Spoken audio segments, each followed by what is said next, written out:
About a year ago, I made a video declaring that CJ Stroud was a generational talent at the quarterback position and sort of making a case for why he should have went #1 overall in that year's NFL draft class. And obviously that was a year ago, but I think my prediction was spot on. He's looking, so far in his young career, look like he's going to be the franchise guy for the next 15 years for the Houston Texans. I also made a prediction in that video that he would make an instant impact in the NFL to whatever team picked him. And it doesn't matter how shit the Texans are. CJ Stroud is that, I believe he is that impactful. He is that generational of a quarterback prospect. He's so much of a can't-miss guy that I think he could transform that team into winners immediately. Even the Texans, and that's exactly what he did.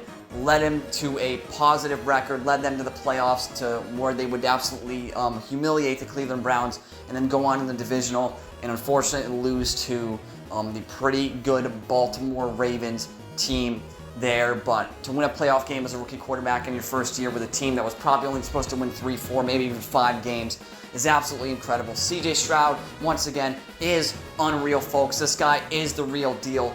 Absolutely. When you turn on the All-22 or you turn on the game tape or, just the game film in general, you will see that he makes progressions quicker than a lot of quarterbacks in the NFL. He's one of the best processors in the entire game of information. Definitely a top 10 right now. Even only being a year in, he processes information so quick. He knows where the defense is going to be. He knows where to get the ball to and what windows to test and to throw into.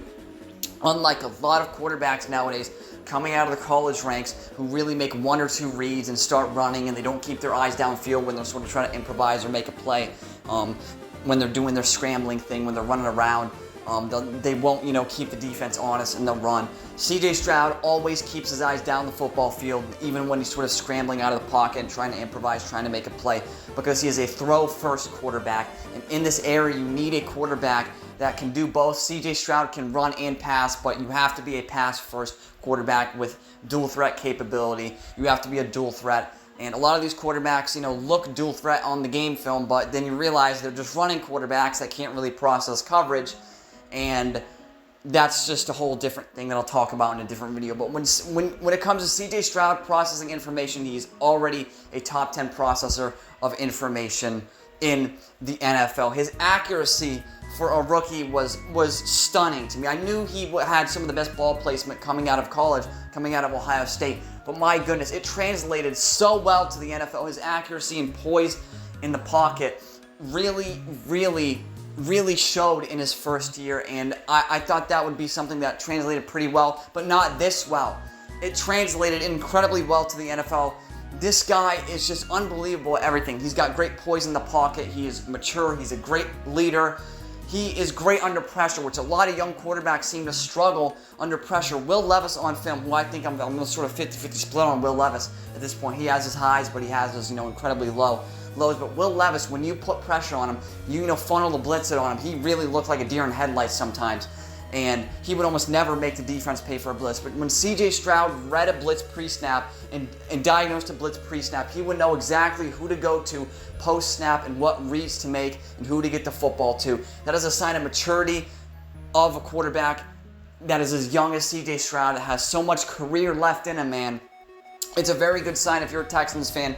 This guy is legit. He is the real deal at the quarterback position. And it is a damn shame that the Carolina Panthers did not choose him at #1, because the Panthers could have potentially been more competitive. I don't know if they would have made the playoffs, but maybe like 8 or 9 wins, barely a fringe playoff team, or barely missing the playoffs and getting sort of a mid-round draft selection.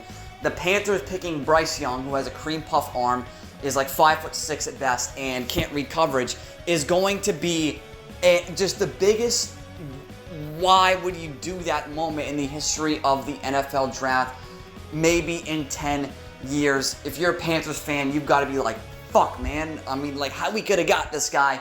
But they didn't pull the trigger. They picked Bryce Young, who was actually considered, the best quarterback, the safer pick, because there was concerns about, the mental side of CJ Stroud, because he took that stupid fucking test and he scored very low on it.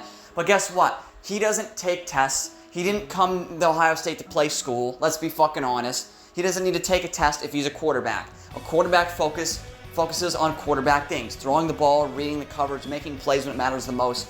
and staying poised in the pocket and poised under pressure. They don't fucking take tests. They don't give a fuck about that. CJ Stroud didn't give a fuck about that because he didn't have to give a fuck about that, and look how it's translated into the NFL. When you focus on quarterback things, you're a good quarterback. And when you compare his game to a lot of the rookie quarterbacks in the past, and especially as of recently, well, rookie quarterbacks, they've been fucking horrible, and Bryce Young has just been fucking terrible. When you compare him directly to Bryce Young, who was the #1 overall pick, it is night and day. Bryce Young doesn't read coverages. He lacks confidence or poise when he's in the pocket setting up to throw the football. Bryce Young's mechanics can come undone when he's pressured, and when he feels any sort of sign of pressure, he will just get happy feet in the pocket. CJ Stroud almost never does that on the game film. He stays poised, stays calm, steps up in the pocket, and delivers strike after strike after strike to his wide receivers. This is becoming a Bryce Young roast video, but the guy is fucking horrible. I mean, Bryce Young is like he's like the 5'8" Heath Schuler. He really is, but Schuler had a better arm. But you get what I'm trying to say. Bryce Young and CJ Stroud, it's like comparing Jupiter to fucking Pluto. You can't do it. They're two different planets, they're two different fucking beings, two different worlds. We're talking about Stroud is vastly, vastly superior to Bryce Young in every facet of playing quarterback. Basically, every single one, he is way, way better than Bryce Young in. And it's crazy to see how good he was as a rookie, and it really excites me for the future to watch this guy throw the ball all over the damn field, had multiple historic performances for a rookie quarterback, and I'm expecting that to continue throughout his entire career and tenure with the Houston Texans. Let's hope that, he doesn't get injured throughout his whole career so we can see his career pan out as it should as a potential franchise star quarterback for the Texans. And once again, the Panthers ought to just fucking fold the franchise up if Bryce Young turns out to be a colossal bust and Stroud is a generational talent as I predicted in that video a year ago. Thank you all for watching. This has been Mr. Truth, and this was nothing but the truth.